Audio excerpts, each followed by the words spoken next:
نبوی نبی کریم صلی اللہ علیہ وسلم کی تمام سرگرمیوں کا محور اور مرکز تھی. وہیں بیٹھ کر فیصلے بھی فرماتے تھے، اور وہیں سے آپ جو ہے وہ لشکروں کو بھی روانہ کرتے تھے، اور وہیں پر آپ ملاقاتیں بھی فرماتے تھے، وفود بھی وہیں پر آتے تھے، اور وہی جو ہے وہ عدالت بھی تھی آپ کی، اور وہی جو ہے وہ آپ کا مدرسہ بھی تھا. صحابہ صفہ وہیں پر رہتے تھے سارے کے سارے. یہ تمام کاموں کے لیے مسجد استعمال ہوتی تھی. آج مسلمانوں کی زندگیوں سے مسجد کا جو ادارہ ہے وہ صرف نمازوں کے لیے محدود ہو گیا، اور نماز کے لیے اس کے محدود ہو جانے کی وجہ سے اس کی خیر بھی محدود ہو گئی کہ 5 وقت آپ نے دیکھا ہوگا مسجد نمازوں کے لیے کھلتی ہیں، پھر دوبارہ تالے لگ جاتے ہیں. عہد رسالت میں تو اس بات کا تصور بھی نہیں تھا کہ مسجد کو تالا لگے گا. اور مسجد کو تالا کیوں لگتا ہے؟ کہ ہم نے اس میں دنیا جمع کر لی ہے، ہم نے دنیا کی چیزیں مسجد میں زیادہ کر لی ہیں، اب اس کی حفاظت کے لیے ہمیں اس کو تالا لگانا پڑتا. اس لیے عہد رسالت کے اندر مسجدوں کو سادہ رکھا گیا تھا، کوئی ایسی چیز ہو ہی نہ کوئی لے کے جائے. اب مسجد نبوی میں کیا تھا؟ مٹی کا فرش تھا، اس کے اوپر کنکر، کیونکہ کبھی کبھی بارش ہوتی تھی، چھت ٹپکتی تھی تو کیچڑ ہو جاتا تھا، اس کیچڑ سے بچنے کے لیے کنکر بچھائے گئے تھے.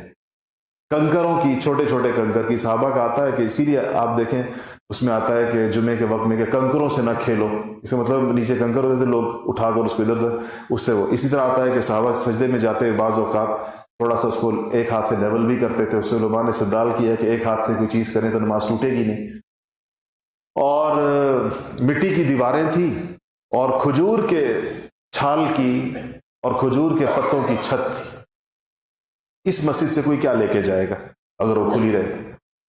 تو جتنی مسجد میں ساز و سامان جتنا زیادہ جمع کر دیا جائے، پھر اس کی حفاظت کے لیے مسجد بند رکھنی پڑتی ہے تاکہ لوگ اس میں سے سامان اٹھا کے نہ لے جائیں. تمام جو سرگرمیاں تھیں اس کا محور جو تھی وہ مسجد تھی. حتیٰ کہ غیر مسلم وفود بھی مسجد کے اندر آئے. نجران کے عیسائیوں کا وفد آیا تھا یمن سے، مسجد ہی میں ان کو ٹھہرایا گیا تھا. آپ نے فرمایا تھا کہ ان کو مسجد میں ٹھہراؤ، خیمہ لگوائے تھے ان کے لیے. البتہ یہ دیکھیں مسجد کی ایکٹیویٹیز دیکھیں ساری، صحابہ کو مسجد میں جو معمولات ہیں، تاکہ ان کے دل متاثر ہوں اس سے. تو بجائے ورنہ کسی مالدار صحابیوں میں سے، وہ تو بڑا اہم وفد تھا نجران کے عیسائی جو آئے تھے، اور بڑے بڑے لوگ تھے اس کے اندر، بڑے بڑے پادری تھے. تو کسی بڑے مالدار صحابی کے گھر میں بھی ٹھہرایا جا سکتا تھا. حضرت عبد الرحمن ابن عوف کے گھر میں، سیدنا عثمان ذو النورین کے گھر میں، جن کے پاس بڑے بڑے گھر تھے، خوشحال صحابہ جو تھے. لیکن آپ نے فرمایا کہ مسجد میں ٹھہراؤ. یہ دیکھیں کہ مسلمان، اس کا مطلب ہے کہ مسلمانوں کی اجتماعی زندگی اگر کسی نے دیکھی ہے تو مسجد میں آ کے دیکھی جاتی. یہ خیر کے مراکز ہوتے، یہیں سے فقراء کو دیا جاتا تھا، اور یہیں پر جو ہے وہ لوگوں کو کھلایا جاتا تھا، پلایا جاتا تھا.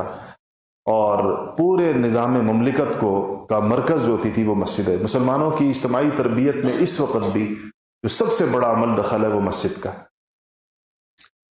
اجتماعی زندگی کا. اسی سے سب سے اس کی اپنی خاص نورانیت ہے.